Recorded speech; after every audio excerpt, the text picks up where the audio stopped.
नीचे ना बढ़ना इसको।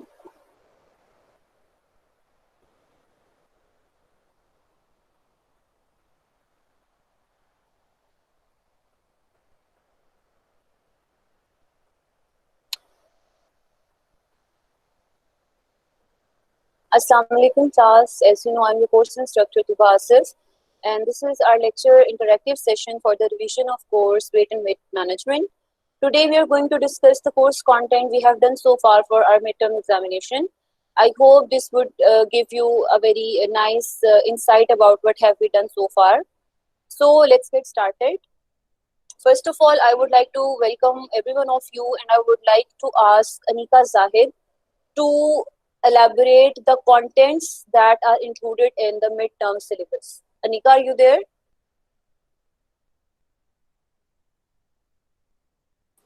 Assalamu alaikum, ma'am. Yes, ma'am, I am there. Yes, please elaborate the contents. Ma'am crows से है चैप्टर नंबर 27 Okay. जो के डायग्राम तक है, जो आपने डायग्राम समझाई थी, wait and wait Okay. Management का चैप्टर है. इसके अलावा Okay, ma'am can you please go through with the topics? Can you go understanding through with the nutrition. topics? जी ma'am. Can you please go through with the topics that we have done from Kraus? Ma'am जो topics हैं वो मेरे पास mobile में, क्योंकि मेरी book university में रह गई थी. ओके, यहाँ पे कोई और स्टूडेंट है जिसके पास भी टॉपिक्स जो हैं कोर्स कंटेंट वो लिखा है कंपाइल फॉर्म में, ताकि एक दफा हम सब सुन लें. मैम बुक है. अस्सलाम वालेकुम. बुक में वालेकुम टॉपिक्स अस्सलाम. हैं. जी बेटे बुक से बताइएगा. टॉपिक्स बता दें. जी जी ओके बिल्कुल मैम. बताइए.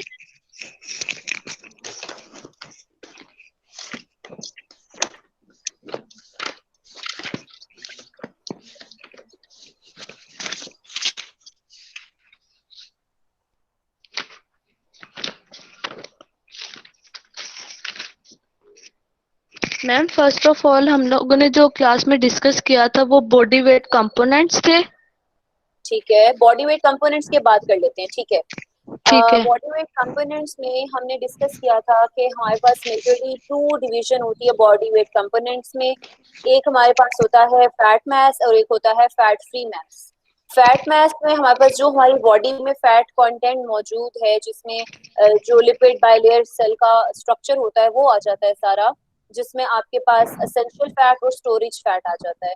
मेन एसेंशियल फैट और स्टोरेज फैट में डिफरेंस आपको क्लियर होना चाहिए कि essential fat almost main and female में वुमेन में ऑलमोस्ट सेम होता है, क्योंकि उसने सपोर्ट करना होता है बॉडी को. जो थर्मोजेनिक इफेक्ट होता है, जो बॉडी टेम्परेचर रेगुलेट करना होता है, इंसुलेशन देनी होती है, वो एसेंशियल फैट का काम है. मेल में एसेंशियल फैट फीमेल की निस्बत कम होता है, और फीमेल में टोटल फैट कंटेंट भी ज्यादा होता है, और वो स्पेसिफिक रीजनल होता है. The region is gluteofemoral region. कोई बता सकता है व्हाट इज ग्लूटोफिमोरल रीजन?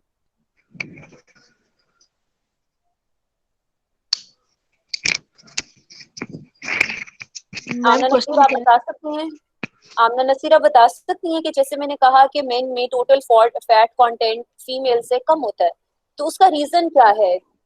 मैंने ये बोला कि फीमेल के ग्लूटोफिमोरल रीजन को सपोर्ट करने के लिए फैट कंटेंट ज्यादा होता है. तो ये ग्लूटोफिमोरल रीजन कौन सा होता है? मैम मैं बताऊं? जी बताइए. मैम हिप और थाई सर्कमफ्रेंस को हम मतलब व्यू में रखते हुए जो है उसको कहते हैं कि ये ग्लूटोफिमोरल रीजन है. हाँ जी बिल्कुल, इसमें बटॉक्स आ जाते हैं, इनर थाइज आ जाती हैं. कई लिटरेचर में इसमें ब्रेस्ट को भी इंक्लूड किया गया है कि बेसिकली जो रिप्रोडक्टिव ऑर्गन्स हैं, जो रिप्रोडक्टिव साइट्स हैं मेमोरी ग्लैंड्स की वजह से, वो उसको कई जगह पे ब्रेस्ट को ग्लूटोफिमोरल में ऐड किया गया, कई जगहों पे नहीं किया गया. ठीक है. अच्छा, तो बेसिकली उसमें इसीलिए वेरी करता है क्योंकि ये उनके लिए स्टोरेज फैट सप्लाई होता है एनर्जी का फीटस. अच्छा, उसके बाद हमें बॉडी वेट में हमने लीन बॉडी मास पढ़ा था. लीन बॉडी मास क्या होता है अब्दुल वहाब, आप बताएंगे? फैट फ्री मास और लीन बॉडी मास में क्या फर्क है? मैम बेसिकली जो फैट फ्री मास जो होता है ना, इसमें हमारे पास प्रोटीन, मिनरल, वाटर होता है. ठीक है. ठीक है. और जो लीन बॉडी मास होता है, ये सिर्फ हमारा जो प्योरली मसल मास होता है, ये वो होता है. ठीक है, आप बता सकते हो कि मसल्स को ऑक्सीजन सप्लाई कैसे होती है? मैम वो जो इसमें जो सेलुलर ब्रेकडाउन होता है ग्लूकोज का, उसके थ्रू होती है. अच्छा नहीं, जैसे क्या आप में से कोई डिफरेंस जानता है हीमोग्लोबिन एंड मायोग्लोबिन में? मैम मायोग्लोबिन जो होती है वो मसल्स की जो आयरन बॉडी होती है जो ऑक्सीजन कैरी करती है, और हीमोग्लोबिन जो होती है वो ब्लड की होती है। बिल्कुल, शाबाश, yes very good, ma'am. Very good. अच्छा, उसके बाद हमें ये पता होना चाहिए कि ये बॉडी कंपोनेंट्स के बाद नेक्स्ट टॉपिक क्या था?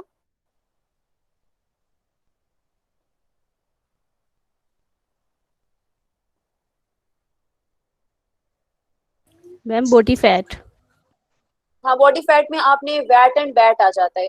मुझे कोई बताएगा कि वैट एंड बैट में अगर हमारे साथ असबा मौजूद हैं, असबा को थोड़ा याद है तो असबा बताओगे कि वैट एंड बैट में मेन डिफरेंस क्या होता है?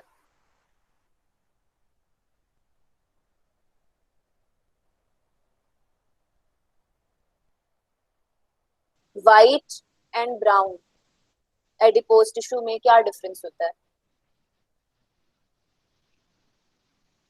ओके, एनीवन आप में से कोई भी बताना चाहे? मैं बता दूं।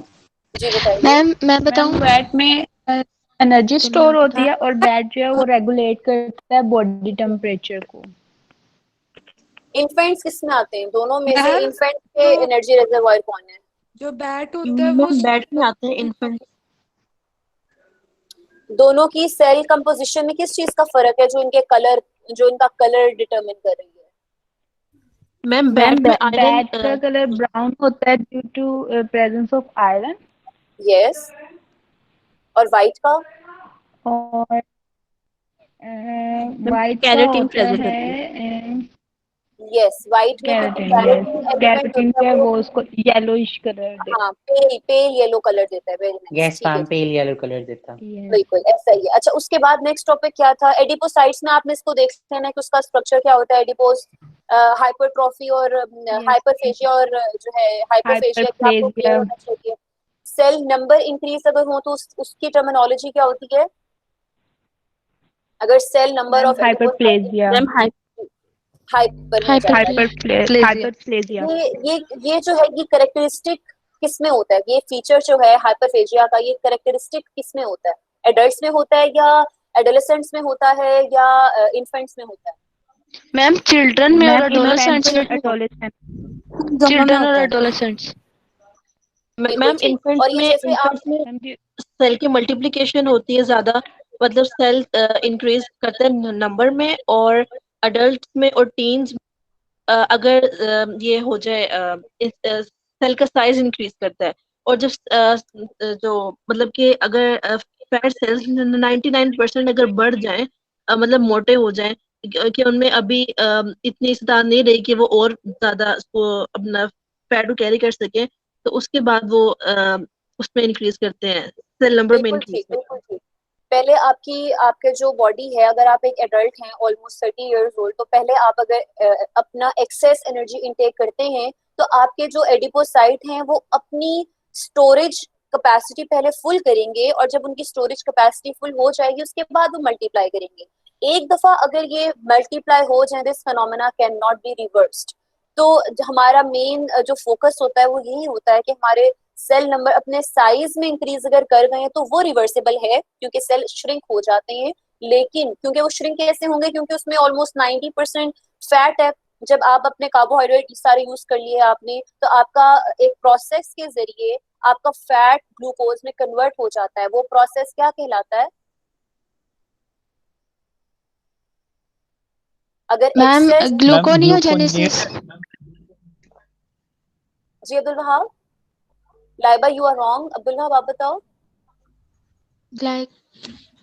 मैम ग्लाइकोजिनोलिसिस जी, या यहाँ पे ग्लूकोनियो। लाइसिस आएगा, लाइसिस आएगा, क्योंकि इसमें मैं ब्रेक डाउन की बात कर रही हूँ। अगर हम स्टोरेज की बात करते तो लाइबा बिल्कुल ठीक थी कि अगर कार्बोहाइड्रेट के अलावा कोई और सोर्स है, जैसे प्रोटीन है या फैट है, उससे कार्बोहाइड्रेट बॉडी में ग्लाइकोजन की फॉर्म में स्टोर हो रहे हैं, that term would be gluconeogenesis.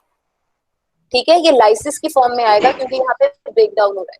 ठीक है। अच्छा, अब मुझे कोई एंजाइम का नाम बताएगा कि एक एंजाइम मैंने आपको क्लास में एलैबोरेट किया था, वो एंजाइम का कोई मैकेनिज्म मुझे चाहे कोई पढ़ के बता दे। आपकी लर्निंग के लिए है एक पैराग्राफ में, लाइपेज का रोल। Lipase. No no no no, वो तो लिपोप्रोटीन लाइपेज। जी जी, लेकिन अच्छा आपको लाइपोप्रोटीन लाइपेज। बेसिक डाइजेशन भी पता होनी चाहिए। Basic digestion is very important. Mouth में आपकी डाइजेशन स्टार्ट हो जाती है थ्रू सलाइवरी लाइपेज, उसके बाद जाके स्टमक में लाइपेज नहीं होता। स्टमक से जब आप इंटेस्टाइन में आते हैं तो मेन फंक्शन आपका जो करता है डाइजेशन में वो बाइल करता है। बाइल कहाँ से आता है? बाइल प्रोड्यूस करता है लिवर। लिवर जो जी बाइल प्रोड्यूस होता है लिवर से, लिवर उसको जाके बाइल डक्ट के थ्रू वो स्टोर होता है गाल ब्लेडर में।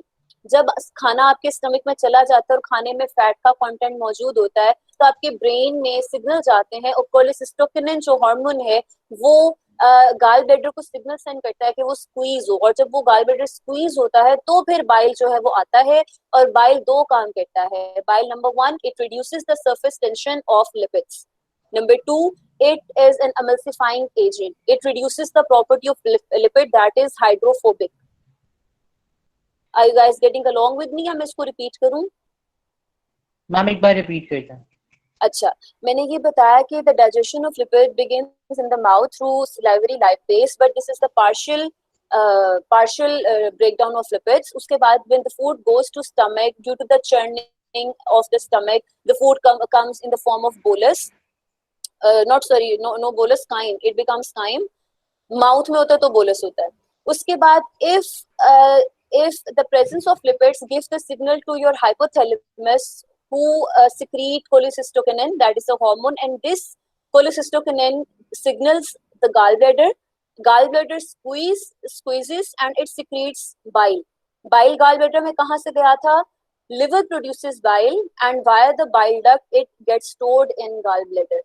तो वहां से gallbladder से bile कोलेसिस्टोकिनिन CCK के एक्शन के ऊपर, उसके रिलीज के ऊपर बाइल जब रिलीज होता है और बाइल डक्ट के थ्रू स्टमक में, स्मॉल इंटेस्टाइन में आता है, स्टमक में नहीं स्मॉल इंटेस्टाइन में आएगा, तो वहां पे बाइल दो तरह से वो ब्रेक डाउन कर रहा है। बेसिकली ब्रेक डाउन कैसे होता है आपको ये पता होना चाहिए कि जो आपका बॉडी के अंदर ट्राइग्लिसराइड्स होते हैं वो जो आपके डाइटरी लिपिड हैं, डाइटरी ट्राइग्लिसराइड और बॉडी के ट्राइग्लिसराइड का स्ट्रक्चर ऑलमोस्ट सेम होता है।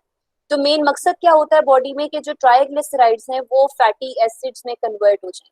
इसको आप लिपिड के डाइजेशन कहते हो। The conversion of triglycerides into fatty acid with glycerol and glycerol is called the digestion of lipids. तो बाइल सबसे पहले क्या करेगा? It reduces the surface tension. ये सरफेस टेंशन को कम करेगा। उसके बाद ये क्या करेगा? It behaves as an emulsifying agent.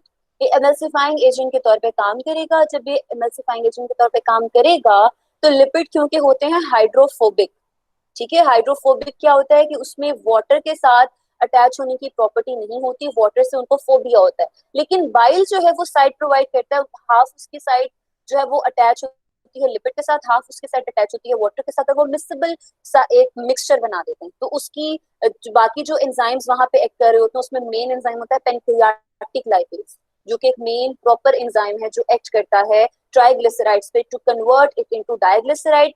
More pancreatic lipase acts on it and it further converts it into monoglycerides. Then again more potent pancreatic lipase acts on monoglyceride and converts into free fatty acid and glycerol. ठीक है, तो ये main इसकी जो है वो उसके बाद ये जो विलाई होते हैं माइक्रोविलाइन विलाई, उसके थ्रू इंटेस्टाइन से ये एब्जॉर्ब हो जाता है आपके ब्लड के अंदर। तो ये तो बेसिक डाइजेशन थी। अब मेरा लिपोप्रोटीन लाइपेज का रोल मैं पूछना चाह रही हूँ। कोई अगर उसको आपके पास बुक ओपन है तो उसको देख के अंडरस्टैंड करके मुझे कौन बताए, मुझे बताए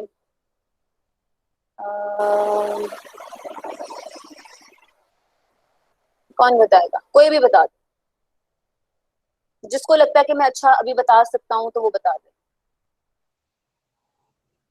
Ma'am, this is an enzyme is found primarily on the surface of cells that line tiny blood vessels within muscles and in fatty tissues. Lipoprotein lipase plays a critical role in breaking down fat into a form of triglycerides, which are carried various organs to the blood by molecules called lipoproteins. Ma'am मेरे question का answer दिएगा Sam. Lipoprotein lipase जो है ये triglyceride जो आपका intestine से blood में गया है, फ्री फैटी एसिड ट्राइग्लिसराइड या जो रेगुलेटरी आपका है, उसको उठा के ब्लड में लेके जा रहा है या ब्लड से उठा के सेल में लेके जा रहा है? लिपोप्रोटीन मैम लाइपेज का मेन रोल क्या है? मैम ब्लड से लेके सेल में लेके जा रहा है। यानी पेरिफेरल यूटिलाइजेशन कर रहा है सेल की। Yes ma'am. लाइबा आप बताइए। मैम लिपोप्रोटीन लाइपेज जो है बेसिकली एक एंजाइम है, ये ब्लड के अंदर प्रेजेंट होता है। ये क्या करता है, सारे फैट मॉलिक्यूल्स जो हैं या पार्टिकल्स जो हैं, जैसे ट्राइग्लिसरोल्स हैं जिनको हम ट्राइग्लिसराइड्स भी कहते हैं, और इनको ट्रांसपोर्ट करता है बॉडी सेल्स और टिश्यूज के अंदर, वहां पर स्टोर करवाता है। ठीक है, और ब्लड के अगर अंदर बॉडी से ड्राई एक्स्ट्रा हो गई है,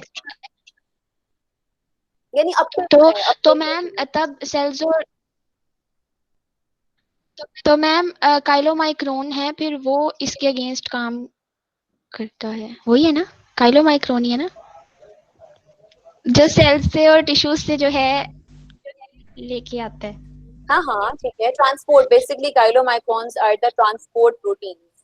ठीक है, जी। इनका अपना इतना फंक्शन नहीं है कि ट्रांसपोर्ट करते हैं। ठीक है, अच्छा अब मुझे बताओ कि अगर आपकी बॉडी, ये अब्दुल वहाब मुझे बताएंगे, अगर आपकी बॉडी को अब चाहिए, आपकी बॉडी फास्टिंग में थी, फास्टिंग में कैसे आपने 12 आवर फास्ट किया, आपके जो रेगुलेटरी ग्लूकोज है वो खत्म हो गया, अब आपने मतलब कुछ स्टोरेज कार्बोहाइड्रेट ग्लाइकोजन भी खत्म हो गया है, ठीक है, कुछ ऐसा हो गया कि वो भी खत्म हो गया, अब आपने फैट से एनर्जी लेनी है, आपके जो नेबरिंग सेल्स हैं उनको एनर्जी देनी है और फैट से लेनी है, अब क्या होगा यहाँ पे?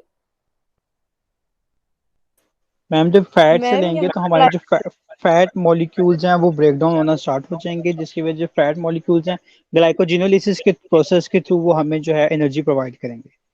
अगर ये सवेर मतलब फास्टिंग कंडीशन होती है, मतलब 8 एक आवर से हार्मोन, ज्यादा होता आपने अभी नोट्स खोले में, है। मैम जी होंगे। उसमें एक हार्मोन है। Ma'am HSL। यस, उसका रोल क्या है? मैम ये जो ट्राइग्लिसराइड होते हैं इनको हाइड्रोलाइज करता है, मतलब इसमें जो हमारे पास 3 फैटी एसिड्स होते हैं और एक ग्लिसरॉल बनता है। हम्म, तो मैम ये फिर वो उनको आगे हाइड्रोलाइज जो करता है। है तो हाइड्रोलाइज यानी ये करता है और क्या मैम कर फिर रहा है, आगे फर्दर प्रोवाइड। ये क्या कर मैम रहा उसको है, ये असल में यूज करवा रहा है। जब मैंने बताया ना बॉडी एनर्जी डिप्राइव्ड हो गई है और आपको अब एडिपोसाइट से एनर्जी लेनी है, कार्बोहाइड्रेट अवेलेबल नहीं है बॉडी में, तो ये हार्मोन HSL जो है ये हाइड्रोलाइज करेगा और ये सेल में जो स्टोर्ड लिपिड था ये उसको बाहर निकालेगा। बाहर से अंदर कौन लेके गया था? Lipoprotein lipase. ठीक है, HSL ठीक जो है। अंदर स्टोर्ड है उसको बाहर निकाल रहा है ताकि वो यूज हो और वो एनर्जी में यूज हो। ये पॉइंट समझ आया? जी मैम। अच्छा, उसके बाद आगे अगर हम जर्नली बात करें तो हमने इसके टॉपिक्स में, अब्दुल वहाब आप जरा जल्दी से बताओ, बॉडी फैट कंपोजिशन हो गई, उसके अलावा बॉडी वेट कंपोजिशन हो गई, कंपोनेंट्स हो गए, एडिपोसाइट्स का एक पैराग्राफ था, short term body regulation yes and ma'am. Long term body ma'am regulation होगा। आगे क्या है? मैम इसके बाद सेट पॉइंट थ्योरी है, हमने सेट BMR पॉइंट और थ्योरी RMR आता है, हमने किया था। सेट पॉइंट थ्योरी आता है। मैम इसमें सेट पॉइंट थ्योरी के अकॉर्डिंग ये था कि इसमें जो वेट जो होता है वो बॉडी का वो रिमेन रहता है। हाँ, वो रिमेन नहीं रहता, वो अगर इंक्रीज हो जाए तो चीज हो जाए तो under yes ma'am. Normal circumstances body पूरी कोशिश करती है कि वो ओरिजिनल वेट पे आ जाए, ओरिजिनल जो वेट पर आ जाए। हाँ जो उसके जेनेटिक्स और उसके बॉडी स्ट्रक्चर के मुताबिक आइडियल होता है। लेकिन अगेन अगर आप उसको मेंटेन नहीं करते, आप अब वापस जंक ही खा रहे हैं, आप टोटल एनर्जी इनटेक ज्यादा ही कर रहे हैं, तो फिर वो आपका सेट पॉइंट कोई नहीं होता। मैम इट मीन्स कि ये जो सेट पॉइंट थ्योरी है ये रिलेटेड टू जेनेटिक्स और उसके ऊपर है। Body structure, mainly body structure है। अब देखिए मैं अगर मैंने क्या कहती हूँ एक्सरसाइज छोड़ी हुई है, ठीक है, तो मेरा बॉडी वेट वापस चला गया है विद इन 1 मंथ, जो मेरा 3 महीने पहले था एक्सरसाइज करने से पहले। तो मेरा बॉडी वेट बहुत, जो हम कहते हैं ना हमारी बॉडी वेट फ्लक्चुएशन में है, वो फ्लक्चुएशन यही होता है कि आपका सेट पॉइंट अचीव नहीं हो रहा होता। तो सेट पॉइंट, ये थ्योरी जो है ना ये अंडर कंसिडरेशन है, आप इसको ट्राउस में भी पढ़ोगे कि इसके ऊपर अभी इतनी कंफर्मेशन नहीं है, एविडेंस प्रूव्ड है, माइस के ऊपर इसका मॉडल जो है वो एक्सपेरिमेंट किया गया था, लेकिन हमारे लिए भी हमें लगता है कि हम एक ही पॉइंट के गेट घूमते हैं कि हमारा रेंज जो है वो 60 ही रहता है, जितनी मर्जी हम कोशिश कर लें 55 पे जाने को। तो ये हमारी बॉडी का एक सेट पॉइंट होता है जो कि बॉडी स्ट्रक्चर के अकॉर्डिंग, और जेनेटिक्स का भी इसमें रोल होता है। मैम अच्छा आगे, जी बेटा। का मतलब ये है कि जब जैसे कोई इंसान डाइटिंग कर रहा है तो उसका पहले वेट लूज होगा, लेकिन वो फिर दोबारा उसी जगह पे आ जाएगा। हाँ बिल्कुल, अगर वो मेंटेन नहीं करेगा या अगर वो एक्सरसाइज छोड़ता है या वो नॉर्मल ईटिंग की तरफ आता है तो उसका बॉडी वेट उसके सेट पॉइंट के अकॉर्डिंग वापस 60 पे चला जाएगा, 60 से ज्यादा नहीं होगा। अगर वो उसने डाइटिंग की, कम हो गया, वापस अपनी डाइटिंग से पहले वाली रूटीन पे आएगा तो वो 60 तक वापस चला जाएगा। इसीलिए कहते हैं कि ये लाइफस्टाइल मॉडिफिकेशन होती है, वेट लॉस की जो जर्नीज हैं ये ओवरनाइट या ये एग्रेसिव नहीं होनी चाहिए, ये लाइफस्टाइल मॉडिफिकेशन होती है इसके अंदर। Okay ma'am, thank you. Well, हाँ जी, कोई कुछ कह रहा था? नहीं मैम, आप पढ़ाएं।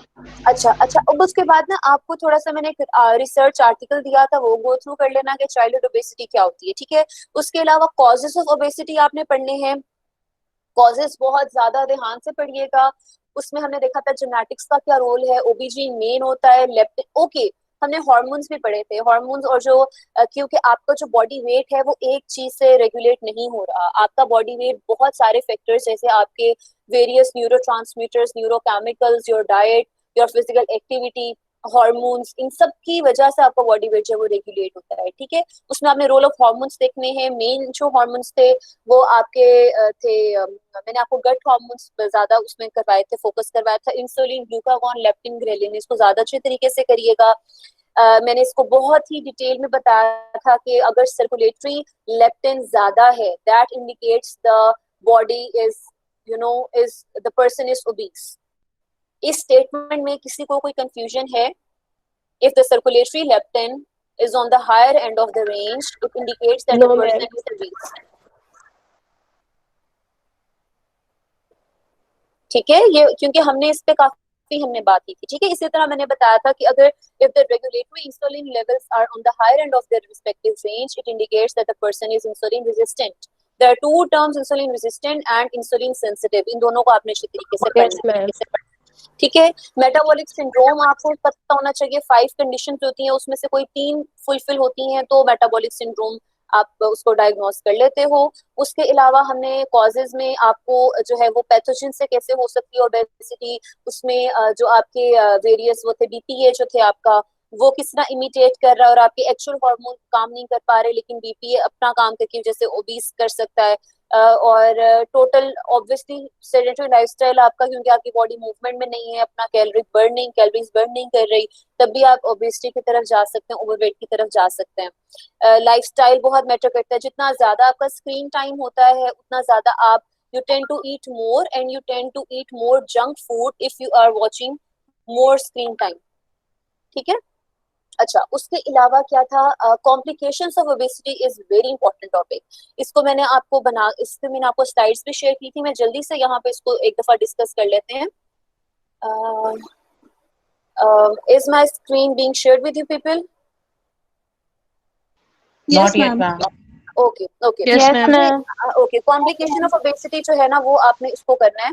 ये एक मेन आपका एक कह लो कि एक फ्लो चार्ट, एक ओवरव्यू था मेन डिजीजेस का, लेकिन आगे मैंने इसको डिस्कस किया था। इनका मैंने आपको एक असाइनमेंट भी दी थी कि आपने कम से कम you guys should be able to define all of these, that what is steatosis, if anybody recalls.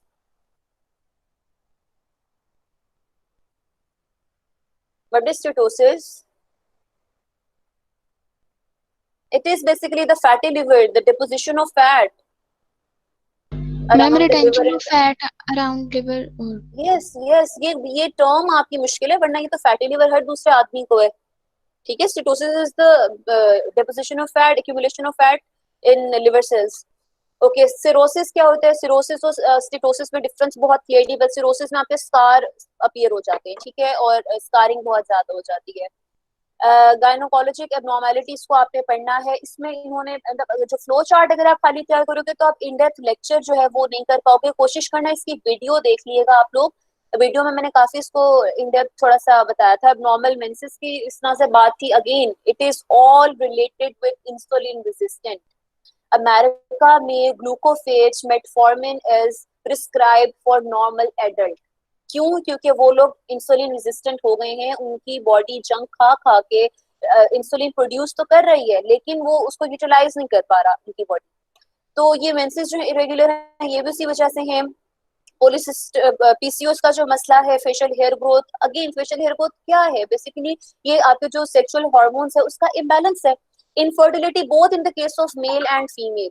Mail में किस तरह से इरेक्टाइल डिसफंक्शन हो जाता है अगर आप ओबीस हैं, उसके प्रॉब्लम्स होते हैं। और क्या कहते हैं, अगेन अगर आप इसको डेप्थ पढ़ोगे तो या वीडियो देखोगे तो इसमें मैंने काफी चीजें जो है वो डिस्क्राइब की थी। कैंसर जो है अगेन एब्डोमिनल रीजन पे अगर आपका फैट है तो वो जो है बहुत ज्यादा रिलेट कर रहा है कैंसर के साथ और ओबेसिटी के साथ और कार्डियोवास्कुलर डिजीजेस के साथ। अगेन मेटाबॉलिक सिंड्रोम में यहाँ पे डायबिटीज, डिस्लिपिडीमिया, हाइपरटेंशन। डिस्लिपिडीमिया क्या है, एब्नॉर्मल प्रोफाइल होती है, एलडीएल ज्यादा होते हैं, एचडीएल कम हो जाते हैं, ट्राइग्लिसराइड्स रेगुलेटरी ज्यादा होते हैं और जो हाइपरटेंशन में जो ब्लड प्रेशर है वो रेस्ड रहता है। कैटरैक्ट भी एक एब्नॉर्मेलिटी है, ओबेसिटी की कॉम्प्लिकेशन है। स्ट्रोक, स्ट्रोक क्या होता है, what is stroke?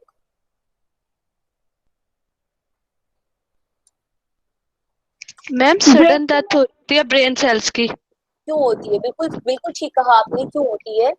Ma'am poor blood flow, blockage of blood flow, ma'am blood flow poor होता है इसकी वजह से brain. Blockage of blood flow हो जाता है ना, बिल्कुल इसलिए ठीक सडन है, डेथ हो जाती है। बिल्कुल नेट से आप बिल्कुल ठीक देख मैम रही ड्यू टू हैं, फैट लेकिन पोजीशन।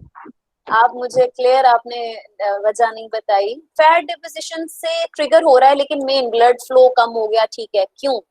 ऑक्सीजन नहीं मिल रहा। जब ऑक्सीजन की डिप्लीशन होती है तो उसकी वजह से स्ट्रोक रिजल्ट करता है। It may lead to sudden death as well. Idiopathic intracranial hypertension, उसमें क्या होता है कि आपकी जो ब्रेन है वहां पे ब्लड फ्लो की स्पीड बहुत ज्यादा होती है और फैट डिपॉजिट हुआ होता है मेनिंजेस के अंदर, तो नैरोइंग हो जाती है वहां पे आर्टरीज की जो सप्लाई कर रही थी, और वहां पे बीपी जो ब्रेन की तरफ जा रहा है ब्लड, वो उसका प्रेशर रेज हो जाता है और इससे भी जो है वो सडन डेथ हो सकती है। और कोरोनरी हार्ट डिजीज में क्या होता है कि जो हार्ट को इटसेल्फ, क्योंकि हार्ट भी तो एक ऑर्गन ही है ना, तो हार्ट को जो ब्लड सप्लाई हो रही है वेरियस आर्टरीज से, वो आर्टरीज वीकन हो गई है और वो आर्टरीज वीकन हो सकती हैं due to the deposition of fats, और वो जो हार्ट को इटसेल्फ ऑक्सीजन की सप्लाई प्रॉपर नहीं हो रही तो वो सीएचडी में रिजल्ट करता है। ठीक है, फ्लेबाइटिस क्या था, मैंने बताया था कि वेन्स के अंदर जो है वो डिपोजिशन ऑफ फैट, वो फ्लेबाइटिस होता है, बहुत ही रेयर कंडीशन है ये। गाउट मेनली तो हम कहते हैं जो यूरिक एसिड हाई है। अब यूरिक एसिड हाई क्यों है, यूरिक एसिड हाई क्यों होता है, कोई बता सकता है?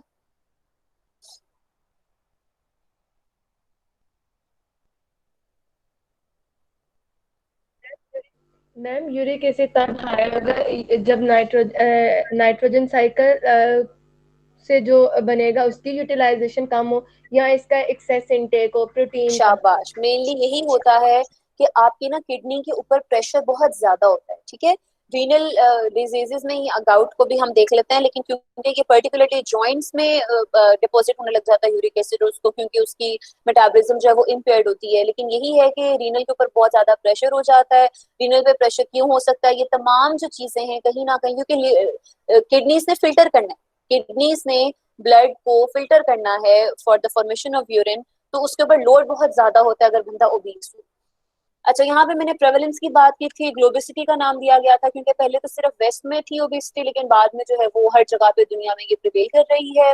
यहाँ पे वर्ल्ड हेल्थ ऑर्गेनाइजेशन ने जिस तरह बताया कि आप बीएमआई को करो, लेकिन अगेन बीएमआई आपको ओवरऑल बता रहा है कि आपका न्यूट्रिशनल स्टेटस क्या है। उसकी मैंने एक वो शेयर की थी स्लाइड आप लोगों के साथ कि बीएमआई की भी कुछ लिमिटेशंस हैं, और वो ये है कि ये आपको एक पर्टिकुलर न्यूट्रिएंट डेफिशिएंसी नहीं बता सकता। इसी तरह बीएमआई आपका रेशो क्योंकि बता रहा है, तो अगर आप ओवरऑल ही ह्यूज हो, आपका वेट भी ज्यादा, आपका हाइट भी ज्यादा, तो बीएमआई आपका नॉर्मल में आएगा। तो बीएमआई भी, इसकी भी कुछ लिमिटेशंस हो जाती हैं। सेंट्रल एंड पेयर शेयर बीआईनी आपकी जो है गायनोइड और एंड्रॉइड आपकी ओबेसिटी, उसका यहाँ पे आपने डिफरेंस देखना है। एप्पल शेप में आपका एब्डोमिनल रीजन के ऊपर फैट डिपोजिशन ज्यादा होता है, और ये दिस इज नोन एज, मुझे वो वर्ड भूल गया है, जो पेट के ऊपर चर्बी है, that is the stubborn fat. उसको स्टबन फैट भी कहते हैं, स्टबन कहते हैं जिद्दी, ये नहीं जाता। तो पेट के ऊपर जो विसरल आपका एब्डोमिनल कैविटी है उसके ऊपर जो फैट है वो एप्पल शेप होता है, ये मेल में ज्यादा होता है। विसरल जो है ये आपका अगेन आपके हिप्स एंड बटॉक्स उसमें आ जाता है। वेरियस इनहिब रेशियो उसका कॉमन इंडिकेटर है मेजर करने का। फिर उसके अलावा यहाँ मैंने रिसर्चेस थोड़ी सी शो की थी और मैंने बताया था कि ये मेथड्स हो सकते हैं आपको देखने के लिए। मॉर्बिडिटीज जो हैं वो ज़्यादा ही हैं, लेकिन वो मॉर्बिडिटीज में इम्पेयर ग्लूकोज टॉलरेंस और डायबिटीज आ जाता है। क्योंकि देखें डायबिटीज भी में भी आपको लाइफस्टाइल चेंजेस ही चाहिए होते हैं, आपकी बॉडी ग्लूकोज को अपटेक नहीं कर पा रही, तो ये ओबेसिटी की ही कहीं ना कहीं उसको लिंक करता है, रिस्क फैक्टर है। अच्छा, उसके अलावा हाइपरटेंशन, ये मैंने ये इसको डिटेल में देख लिएगा, ठीक है, ये एक दफा लेक्चर भी सुन लिएगा और ये स्लाइड्स भी देख लिएगा। अच्छा, अब मैं आना चाह रही हूँ कैलकुलेशंस के ऊपर थोड़ा सा, ठीक है। कुछ याद है? जी मैम। Yes ma'am. अभी तक कोई पूछनी है आपने कोई बात? कॉम्प्लिकेशंस मैंने बताया है, मैंने causes of obesity and overweight, complications, research paper, slides आपके सब पास शेयर्ड हैं। जो मेथड्स ऑफ मेजरमेंट हैं वो आपको मैंने नहीं, वो मैंने स्लाइड शेयर की हुई है लेकिन वो सिलेबस में इंक्लूडेड नहीं है मिड टर्म के। उसके अलावा आपकी जो है अगर अंडरस्टैंडिंग से देखें तो बेसिक उसमें डेफिनेशंस थे, thermogenic effect of food, thermic effect of food, और एक नीट था, और क्या था उसमें, बीएमआर था, बीईई था, वेरियस चीजें थी। अब कैलकुलेशंस को अगर हम डिस्कस करते हैं तो हम कौन सी इक्वेशन पढ़ते हैं, कुछ याद है? कौन सी इक्वेशन से हमने फॉर्मूला डिराइव करते हैं? बेनेडिक्ट। यस, हाँ जी, हैरिस बेनेडिक्ट। आपको स्क्रीन शेयर हो रही है? No ma'am. Yes ma'am. Yes ma'am. अच्छा, मुझे पिन करें और स्क्रीन शेयर हो जाएगी।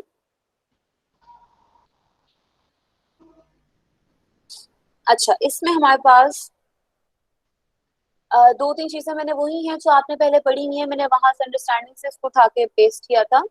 ये वो डॉक्यूमेंट है जो पहले मुझसे शाम को मिस हो गया था, मिसप्लेस हो गया था। एनर्जी एक्सपेंडिचर आपको पता होना चाहिए कि ये होती क्या है। ई आपका होता क्या है? It is the total amount of energy that a person needs to carry out physical functions such as breathing, circulatory, the blood, digesting food, exercising. अगर गौर करो तो इसमें दोनों एक्टिविटीज आ रही है, एनर्जी एक्सपेंडिचर में दोनों एक्टिविटीज आ रही हैं, voluntary activities as well as involuntary activities. Voluntary activities are those which you do by knowing what you are doing, that for example you are walking, you are playing games, you are studying. These are the voluntary actions. And involuntary are the ones which you cannot control, for example the blood flow, or blinking of eyes, your heart pumping the blood. ये तमाम चीजें आपकी involuntary में, तो दोनों को combine करते हो तो ये आपका एनर्जी एक्सपेंडिचर होता है। ई एक टर्म जो है, बेसिकली आप लोगों ने कैलकुलेशंस में निकालना क्या है, करना क्या है, आपने या जहन में रखना है कि मैंने आपसे RMR मांगा है या मैंने आपसे TEE मांगा है। RMR क्या है? Resting metabolic rate. It is very simple and it is usually interchangeably used with the term BEE, basal energy expenditure. तो ये दोनों चीजें सेम है, RMR and DMR and BEE, ये इंटरचेंजेबली यूज होंगी। और तीनों को अगर कुछ भी आता है तो तीनों को ही डिराइव करने के लिए आप हैरिस बेनेडिक्ट इक्वेशन लगाते हो, ठीक है। आगे मजीद आपने देखना है कि क्या मैंने आपसे टोटल एनर्जी एक्सपेंडिचर मांगा हुआ है। अगर तो मैंने आपसे टोटल एनर्जी एक्सपेंडिचर मांगा हुआ है तो कुछ मजीद फैक्टर जो आपने फिजिकल एक्टिविटी फैक्टर डालना है या आपने थर्मिक इफेक्ट ऑफ फूड डालना है, वो आप नेक्स्ट स्टेज है, ठीक है। तो इस तरह हम इसको स्टेप बाय स्टेप ही लेके चलते हैं। तो पहले तो आपको ये पता चाहिए कि आपका टोटल एनर्जी एक्सपेंडिचर है क्या। It is the energy your body expends और your body needs to do all the voluntary and involuntary actions, right? उसके बाद है बेसल एनर्जी एक्सपेंडिचर, BEE, जिसकी मैं बात कर रही थी। Basal energy expenditure also called as basal metabolic rate. Again ये दोनों टर्म सेम है, इसको कहीं ना कहीं please guys note it down. Document मैं आपके साथ शेयर नहीं करूंगी, ठीक है, because I want you guys to prepare it yourself. तो मैं ये डॉक्यूमेंट आपके साथ शेयर जो है वो अलग से सेंड नहीं करूंगी, ये जब एक वीडियो हो जाएगी तो फिर उसको आप वीडियो में से देख लीजिएगा। अच्छा, तो BE और जो आपका है BMR, ये दोनों ऑलमोस्ट सेम है। This is the energy needed to carry out fundamental metabolic functions such as breathing, transport, normal turnover of enzymes and other body components. ये आपकी बॉडी को जो एनर्जी चाहिए वो BEE है। उसके बाद RMR है। RMR क्या है? Is the rate at which your body Burns energy. आपकी बॉडी किस रेट पे एनर्जी या कैलोरीज बर्न कर रही है, वो RMR है। दोनों में अब आपका काम क्या है, आपने ये देखना है। हिंट मैं दे देती हूँ, एक आप मील के बाद मेजर करते हो और एक आप 12 आवर्स रेस्टिंग के बाद मेजर करते हो। It is your task to find it out, to find the answer of this question, ये आपके ऊपर है। ठीक है, तो बीईई बीएमआर इंटरचेंजेबली यूज हो रहा है, आरईई आरएमआर इंटरचेंजेबली यूज हो रहा है। दोनों निकालने हैं अगर, दोनों कैलकुलेट करने हैं अगर, तो आप you guys will use the Harris-Benedict equation. अगर आपने टीई यूज करना है तो आप पहले ये निकालोगे, उसके बाद एक फर्दर स्टेप होता है तो आप टीई निकालते हो। यहाँ तक are you guys getting along with me और नॉट? यस मैम क्वेश्चन क्या फाइंड आउट करना है हमने कि हम लोग कौन सा जो है वो एक्सरसाइज के बाद फाइंड आउट करते हैं और कौन सा पहले, ये हमने क्वेश्चन फाइंड आउट करना जो है। क्वेश्चन मैंने भी कहा है वो मैंने ये कहा है कि बीएमआर और आरएमआर दोनों इंटरचेंजेबली यूज हो रहे हैं। बीएमआर क्या है कि आपकी बॉडी को कितनी कैलोरीज की जरूरत है टू परफॉर्म वेरियस एक्टिविटीज। आरएमआर आपकी बॉडी कितनी कैलोरीज बर्न कर रही है एक दिन के बाद। मैंने क्वेश्चन ये किया कि जब दोनों मेजर करते हैं ना रियल लाइफ में, तो इन दोनों में से एक हम तब मेजर करते हैं जब बॉडी ने 12 आवर का रेस्ट लिया हो, कोई फिजिकल एक्टिविटी ना की हो, रेस्ट किया हो, उसके बाद आप 12 घंटे बाद दे रहे हो। और इन दोनों में से एक ऐसा है कि हम एक मील खिलाते हैं और मील के बाद देखते हैं। ठीक है, ये मेरा, ये आपने फाइंड आउट करना है, क्योंकि ये आपको बहुत ज्यादा कंफ्यूज हो गया। मैं पहले ही बता रही हूँ क्योंकि इंटरनेट पे काफी, प्लीज रिलायबल सोर्स को देखिएगा, लेकिन इसमें जो है ये आपका काम है। अच्छा, फिर उसके बाद आरएमआर मैंने दोबारा मेंशन कर दिया है, बीएमआर वर्सेस आरएमआर, ये मैंने इसको मजीद इलैबोरेट करने के लिए कि एक दफा कंपाइल फॉर्म में मैं लिख दूं कि BMR is often used interchangeably with the resting metabolic rate, while BMR is the minimum number of calories required for basic functions at rest, and RMR, also called the resting energy expenditure, is the number of calories that your body burns while it is at rest. बाद में खुद देखेंगे। Okay जी, how to estimate your BMR, उसके लिए आप Harris Benedict formula use करते हो again, whether it is BMR, whether it is BEE, whether it is RMR, whether it is REE, you have to use this particular equation that is different from male and female, right? इसमें we have one other consideration as well. ये जो दोनों equations हैं ये मैंने normal adults के लिए लिखी है। यहाँ पे आपके पास एक special क्या कहते हैं consideration आती है, हैरिस-बेनेडिक्ट इक्वेशंस में ही obese people के लिए इक्वेशंस अलग होती हैं। ठीक है, लेकिन हाँ जी, ये जो बीईई मैंने वही बताया बेटा, चाहे बीईई कहूँ, चाहे आरईई कहूँ, चाहे बीएमआर कहूँ, चाहे आरएमआर कहूँ, ये दो इक्वेशंस यूज होती हैं। लेकिन ये दोनों इक्वेशंस इसमें एडजस्टमेंट फैक्टर आता है जो ओबीस लोग होते हैं उनके लिए इस इक्वेशन में। हाँ जी, उसमें एडजस्टमेंट फैक्टर आता है और उसके कुछ जो कांस्टेंट्स है ना यहाँ पे वो चेंज होते हैं, तो वो अभी मैंने नहीं कर पाया। ठीक है, ये नॉर्मल एडल्ट्स के लिए है, नॉर्मल केस सिनेरियोस के लिए है, आप इसी को देखोगे। ठीक है, इसमें आपके पास जैसे वुमेन का आपको यू कैन सी, वुमेन की बात करें तो BMR इक्वल्स टू 655 प्लस, ये आपका एंड स्टेज पे करना है। प्लीज गाइस, आपने जब इसको सॉल्व करने लगना है तो सबसे पहले इसको मल्टीप्लाई करके इसमें प्लस ना कर दिएगा, ये जो ब्रैकेट से बाहर की वैल्यूज हैं ये आपने बिल्कुल एंड पे ऐड करनी है। Weight in kilograms, again if I give you weight in pounds, how would you convert those pounds into kilograms? Can anybody tell? Ma'am multiply 2.2 से मल्टीप्लाई करें, 2.2 से मल्टीप्लाई करेंगे मैम। ओके, अगर आपने पाउंड से केजी में करना है 2.2 से मल्टीप्लाई करोगे। आर यू गाइस, क्या करना चाहिए मुझे? मैम डिवाइड करेंगे। जी डिवाइड करेंगे। लाइक अगर कोई 112, यस ठीक है, तो 112 पाउंड्स का है वो, तो आप उसको डिवाइड करोगे 2.2 से तो अराउंड 58-59 पे आएगा। ठीक है, जो चलो भी समझ में आ रहा है केजी, वरना आप मल्टीप्लाई करेंगे तो that would be around the 110 KGs, right? तो वो तो आपको excuse me ma'am, I have a question. Ma'am इसको हम लोग जो बोर्ड मैथ्स रूल होता है मैथमेटिक्स का, उसके अकॉर्डिंग सॉल्व करेंगे?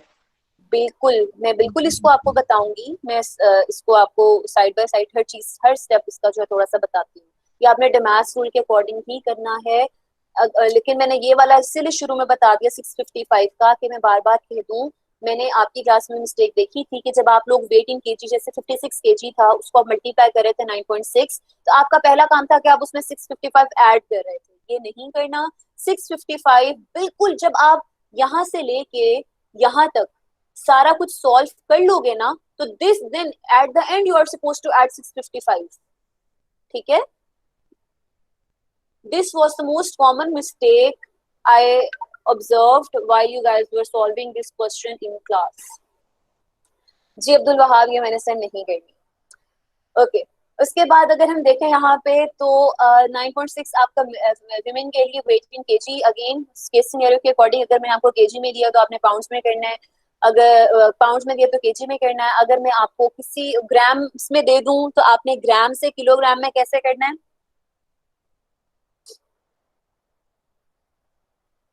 ग्राम से किलोग्राम में ग्राम कैसे से करोगे? हम मल्टीप्लाई 1000 कर देंगे. बिल्कुल ठीक. छोटे यूनिट से बड़े यूनिट में जाते हैं तो मल्टीप्लाई करते हैं. जी मैम.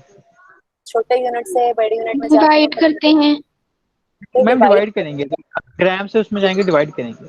जी बिल्कुल अब्दुल वहाब, आपने ठीक कहा. अगर मैं आपको जैसे 56,000 ग्राम्स दूंगी तो आप डिवाइड बाय 1000 करोगे तो 56 किलोग्राम आ जाएगा. ठीक है, तो आप डिवाइड करते हो. अगर ग्राम्स में ना आपको दिया, मिलीग्राम में दूंगी तो मल्टीप्लाई बाय किससे करोगे? मिलीग्राम में क्या मल्टीप्लाई बाय? अगर मैं वेट मिलीग्राम में देती हूँ 100 या 10. आप मिलीग्राम से किलोग्राम में करना है, क्या करोगे?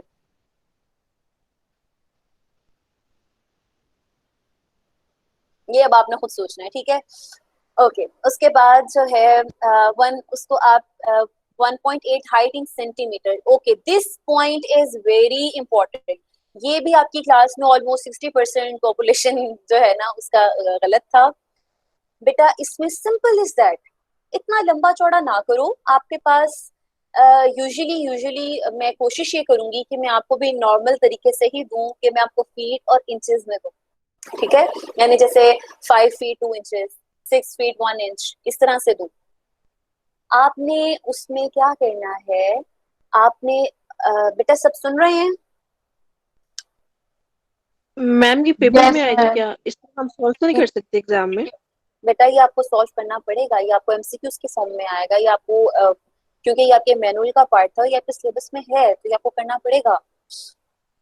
नहीं मैम, एमसीक्यूज इसके लिए ज्यादा टाइम चाहिए. फिर आप पेपर अटेम्प्ट करना. आपका पेपर इस तरह का होगा कि वो 60 मिनट में 50 चीजें अटेम्प्ट हो जाएं.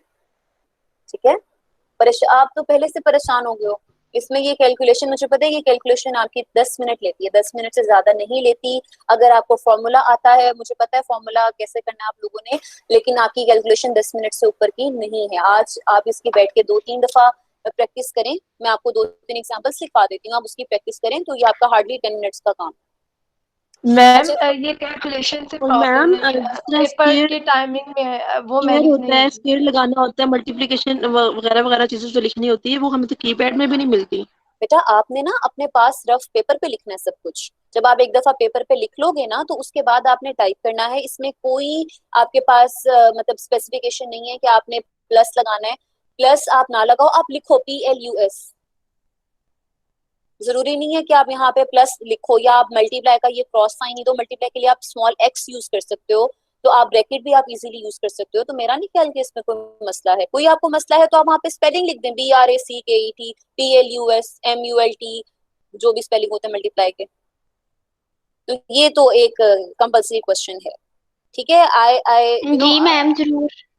I can say with so much confidence कि जब आप 2 से 3 अभी क्वेश्चंस करोगे तो आपका ये हार्डली 5 मिनट भी नहीं है. मैंने 10 मिनट ही, लेकिन मैं आपको ऑलमोस्ट जब पेपर बनाया मैंने तो मैंने 10 मिनट्स के आइडिया से ये रखा है माइंड कि 10 मिनट्स तो आपकी इसी के ऊपर लगनी है. ठीक है, अच्छा.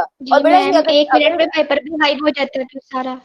हाँ नहीं, आप ये भी देखें ना कि अगर ये आपका क्वेश्चन ठीक है, आपको 5 मार्क्स मिल गए, इसमें कोई मुश्किल ही नहीं हुई अगर ये शॉर्ट क्वेश्चन में आता है तो. अच्छा जी, अब हाइट इन सेंटीमीटर का मैं बता रही थी कि नॉर्मली दिया जाता है 5 फीट 4 इंचेस, इस तरह के क्या कहते हैं वे में. तो आपने ये करना है कि आपने इसको जो फीट हैं उनको इंचेस में कन्वर्ट करें. ठीक है, फीट को इंचेस में कन्वर्ट करने के लिए क्या करेंगे, 5 को मल्टीप्लाई करेंगे किससे? शाबाश, 12 से. आपने कहीं बेटा प्लीज नोट करते जाएं कि आपने जो भी फीट है उसको मल्टीप्लाई करना है 12 से. आपका आंसर आएगा इंचेस में. उन इंचेस में you have to add the remaining inches that would be given in your question. जैसे 5 feet 4 इंचेस दिया हुआ है, तो 5 multiply by 12 equals to 60, 60 plus 4, 60 plus 4, ठीक है। 60 मल्टीप्लाई 4 नहीं करना, 60 माइनस 4 नहीं करना, 60 प्लस 4 64, 64 को आपने सिंपल मल्टीप्लाई करना है 2.54 से, ठीक है। Yes ma'am. 2.5 तो आपका आंसर सेंटीमीटर्स में आ जाएगा, ठीक हो गया। अच्छा, फिर उसके बाद आपका एज इन ईयर्स आपको मैंने ईयर्स में ही दी होगी, आपका किसी का कोई 60 है, कोई 35 है, वो कोई पॉइंट्स में कुछ इस तरह से नहीं होगा। जब सॉल्व करने लगोगे आपने क्या करना है, सबसे पहले आपने ये वाली ब्रैकेट सॉल्व करनी है, ठीक है। फिर आपने माइनस का sign as it is next step में लिख देना है, फिर आपने ये वाली ब्रैकेट सॉल्व करनी है, उसके साथ आपने प्लस का साइन, और ये आंसर जो भी लिखोगे ये ब्रैकेट में ही रखने हैं, ब्रैकेट नहीं खोलनी। उसके बाद आपने जो वेट इन केजी था, जैसे 56 था, उसको 9.6 से मल्टीप्लाई करके इसको आपने ब्रैकेट में खोलना है। यहाँ तक सबको समझ आ गया कि तीनों ब्रैकेट्स में खोल के आंसर लिखने और आंसर ब्रैकेट में ही रखने हैं। यहाँ तक किसी को कोई एम्बिग्विटी, कोई कंफ्यूजन? No ma'am. ठीक है, तो मैम बहुत इजी है, बहुत इजी है जी लाइबा। ओके, जब आपने तीनों ब्रैकेट खोल लिए ना, तो अब आपने क्या करना है, पहले प्लस करते हो पहले माइनस करते हो डिमैश रूल के अकॉर्डिंग? हम प्लस करते हैं। पहले आप प्लस करते मैम पहले एडिशन होगा फिर सब्ट्रैक्शन होगा। यस, अब आपने डिमैश रूल फॉलो करना है, आपने पहले चीजों को प्लस करना है, उसके बाद आपने उसमें से जो एज वाला है उसको माइनस कर देना। ओके, मेरे ख्याल है मुझे मैम फिर माइनस भी करेंगे जी मैम लेकिन according to the maths rule हम लोग पहले डिवीजन करते हैं फिर मल्टीप्लिकेशन करते हैं, तो इसमें जो मल्टीप्लिकेशन होगी तो वो हम पहले नहीं करेंगे? बिल्कुल, आप मल्टीप्लिकेशन ब्रैकेट के अंदर हो रही है सैम, तो जी वही तो मैंने कहा कि सबसे पहले आप यहाँ से शुरू करो। आप पहले 4.7 को जो 30 एज है 30 से मल्टीप्लाई किया और आंसर ब्रैकेट में लिखा, फिर आपने 1.8 को मल्टीप्लाई किया जो 2.4 से मल्टीप्लाई किए हुए थे इंचेस, यानी कि फॉर एग्जांपल जो भी आंसर था, मतलब आपने ब्रैकेट के अंदर आंसर रखना है। फिर आपने मेरा बेटा याद से इन दोनों को ऐड नहीं करना, इन दोनों को ऐड नहीं करना, आपने क्या करना है, पहले इन दोनों को ऐड करना है, उसके बाद इसको ऐड करें। ये मेरा आपको, हालांकि अगर आप अदर वे अराउंड भी करो तो गलत नहीं होगा, लेकिन मेरा एडवाइस आपको यही है कि पहले आप ये जो ब्रैकेट जो हैं उनको आपस में ऐड करो, उसके बाद 655 को ऐड करो, और उस तीनों में से आप इस 4.7 को सब्सट्रैक्ट करोगे लास्ट स्टेज में। Okay, thank you ma'am. ठीक है, अच्छा उसके बाद क्या करना है, ये तो आपने तब करना है जब मैंने आपसे मांगा हुआ है calculate the RMR, calculate BMR, calculate REE, calculate DEE, वो आपने यहाँ तक रखना है कि इक्वेशन पुट करके आपने उसमें चीजें पुट करके आपने आंसर लिख देना। ठीक है, अगर मैं आपसे उसके आगे फर्दर टोटल एनर्जी एक्सपेंडिचर पूछ रही हूँ, अगर मैं आपसे टोटल TEE आगे से पूछ लेती हूँ, फिर एक्टिविटी फैक्टर साथ में मल्टीप्लाई होगा। जी जी बिल्कुल। मेरा लॉगिन नहीं था बेटा, चैट में ये जो मुझे आपने DM किया है, काइंडली मुझे आप चैट में बता दें एक दफा, क्योंकि मुझे तो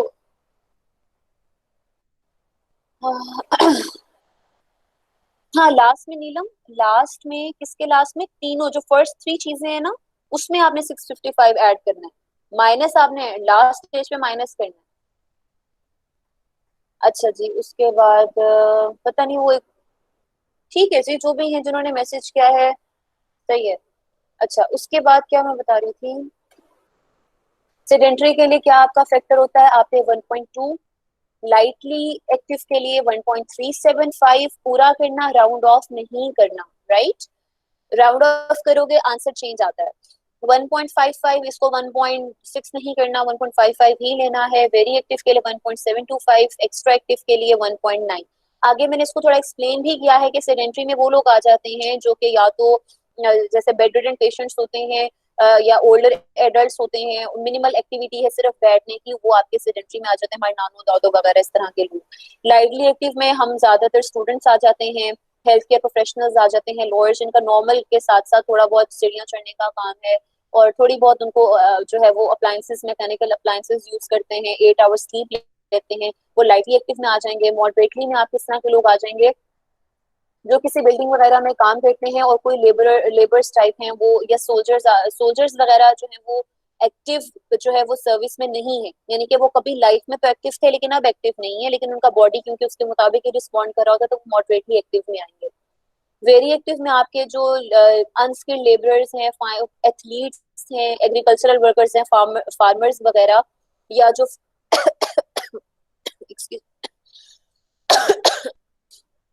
जो आपके काम कर रहे हैं, वेरियस जो मतलब स्ट्रेनियस एक्टिविटी कर रहे हैं, वो वेरी एक्टिव में आएंगे। एक्सट्रीमली एक्टिव में जिनका almost 20 hours work a day होता है, वो एक्सट्रीमली में आते हैं, जिसमें मैनुअल डिगिंग आ जाता है, रिक्शा पुलर, कोल माइनिंग जो आ जाता है, वो सारे एक्सट्रीमली एक्टिव में आ जाते हैं। ठीक है, ऊपर मैंने फैक्टर्स दिए, आपने उसके साथ मल्टीप्लाई करने हैं। ये मैंने फैक्टर्स कुछ लिख लिए थे। अच्छा, स्टेजेस मैंने लिख दी है, TEE, get the sum of RMR and TEE, उसको। अच्छा, अब इसमें क्या कहना है मैं बताती हूँ, यहाँ पे मैंने लिखा नहीं है, ओरली आपको सुनना पड़ेगा, खुद ही लिख लो जहां पे भी हो आप। आपने बीएमआर कैसे निकालना है, समझ आ गई है? जी मैम। अच्छा, यस मैम। बीएमआर के साथ ना आपने मल्टीप्लाई करना है। फॉर एग्जाम्पल, सेडेंट्री लाइफस्टाइल है, मैं ऑक्यूपेशन दे सकती हूँ, आपने खुद उस ऑक्यूपेशन से देखना है कि ये बंदा क्या होगा, या मैं डायरेक्ट ही बता सकती हूँ सेडेंट्री है या वेरी एक्टिव है या एक्टिव है, जो भी है। आपने मल्टीप्लाई कर लिया, अगर सेडेंट्री है तो आपने मल्टीप्लाई कर लिया 1.2 से। जब आपने 1.2 से मल्टीप्लाई किया ना, तो वो आपका आंसर इतना बड़ा नहीं आएगा, आपका आंसर आएगा तकरीबन, जैसे अगर आपका पहले आंसर निकल रहा था ना अराउंड 1900, उस 1900 को, ये मैं अपने साथ अपने फोन पे भी करके देखती हूँ उसको जस्टिफाई करने के लिए, कि अगर 1900 था और मैंने उसको मल्टीप्लाई किया 1.2 से, तो आपके पास आंसर आएगा 2280। ये आपका टीईई अभी भी नहीं कंप्लीट बना। अब आप इसका निकालोगे टीईएफ। टीईएफ क्या है? Thermic effect of food. Thermic effect of food क्या होता है कि आपकी बॉडी, जब आप कोई खाना खाते हो ना, तो ड्यूरिंग डाइजेशन कई कैलोरीज यूटिलाइज हो रही होती है। ये आपकी डेफिनेशन में था कि जब आप वो खाना खाते हो कोई भी, तो 10% आपके खाने की जो कैलोरीज हैं वो उसी खाने को मेटाबोलाइज करने में यूटिलाइज हो जाती है। ठीक है, तो आप क्या करोगे, जो ओरिजिनल बीएमआर निकाला था, दोबारा सुनो, ओरिजिनल बीएमआर जो निकाला था उसका आप टीईएफ निकालोगे और साइड पे लिख लोगे। ठीक है, उसका टीईएफ कैसे निकलेगा? अगर आपकी 2000 कैलोरीज थी बीएमआर में, उसको आप उसका 10% लोगे, मल्टीप्लाई बाय 10 डिवाइडेड बाय 100, तो वो निकलेगा ऑलमोस्ट 200। वो 200 कैलोरीज आपने ऐड करनी है टीईई के फॉर्मूला के लिए। इसको मैं कहीं लिख के बता देती हूँ, तो आपका, यार ये तो एडिटेबल नहीं है, नोट पैड कॉमेंट्स में बता देती हूँ, मेरा जो है ना ये एक्टिव नहीं है माइक्रोसॉफ्ट। अच्छा जी, आपको मेरी स्क्रीन नजर आ रही है? मैम आपने ये बताया है कि हमने बीएमआर को बीएमआर जो हमारा मतलब जो हम फाइंड कर रहे हैं उसको हमने एक्टिविटी फैक्टर से मल्टीप्लाई करना है। मैं आपके आंसर का जवाब एक्टिविटी देती हूँ, फैक्टर से मैं आपके मल्टीप्लाई आंसर, करने जी के जी, बाद जब हमने टी तो अभी जब तो मैं हमने लिख फिर रही हूँ ना, लाइबा, टीईएफ निकालना है तो Laiba give me a moment, मैं ना ये लिख लूँ, जुमला कंप्लीट कर लूँ, मैं आपके क्वेरी का आंसर करती हूँ। ठीक है, TEE equals to TEF plus BMR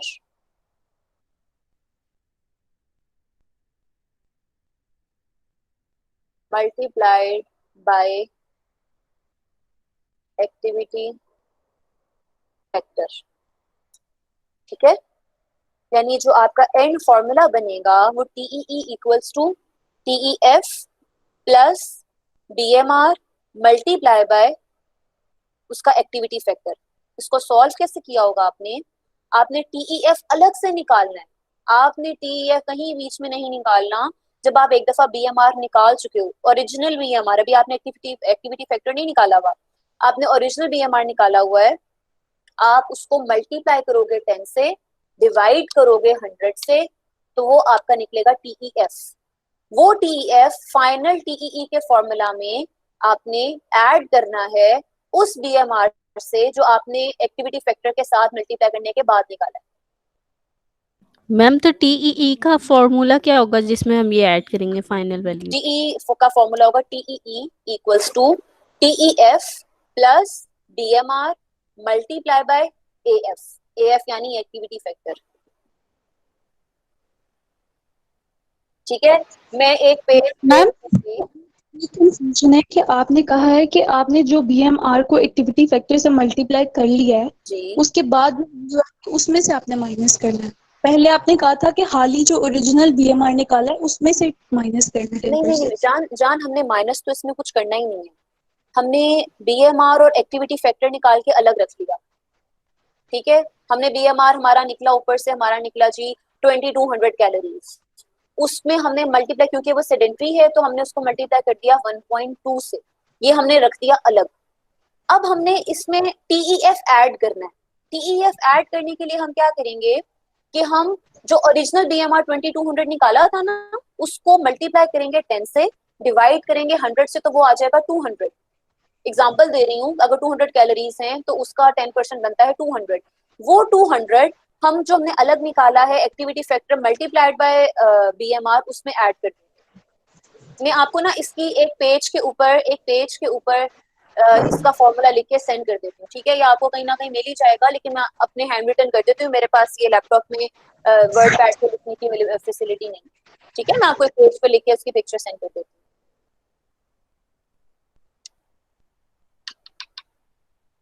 अच्छा जी, उसके अलावा ये आपका हो गया टोटल एनर्जी एक्सपेंडिचर। ठीक है, कि आपकी बॉडी ने को कितनी उसकी एनर्जी रिक्वायरमेंट्स और कितनी कैलोरीज बर्न कर रहा है पर डे के लिहाज से, ये वो एनर्जी आपकी। अगेन उसमें आपको ध्यान क्या रखना है, अगर मैं आपसे पूछती हूँ कि आपने 1 डे प्लान बनाना है, again it is all about sources. ठीक है, it is all about sources कि आप उसको ब्रेकफास्ट, मैंने कोई कैलोरीज काउंट नहीं करनी उस टाइम, लेकिन मैंने ये देखना है कि आप उसको सोर्सेज क्या दे रहे हैं। आप ब्रेकफास्ट में उसको पराठा दे रहे हैं, चपाती दे रहे हैं, क्या दे रहे हैं? नो, वेट मैनेजमेंट के लिए आपको उसको देना ही पोरेज है, या आपको उसको ग्रेनोला बार्स देने हैं, या आपको इसको जो है ना वो रोस्टेड बीन्स देने हैं। यानी टोटल आप मील प्लानिंग, मेरा कोर्स नहीं है, मैंने नहीं पढ़ाया, लेकिन आई हैव कॉन्फिडेंस कि आप लोगों ने बहुत अच्छे तरीके से पढ़ा होगा डायटेटिक्स में। डायटेटिक्स कब आपने पढ़ा था? 6th सेमेस्टर में, 5th सेमेस्टर में? 5th में। ओके, चलो खैर यहाँ तक हम बात करते हैं, यहाँ पे मैं अपना लेक्चर कंक्लूड करती हूँ। ठीक है, हमने मील प्लान करना है पूरा मैम।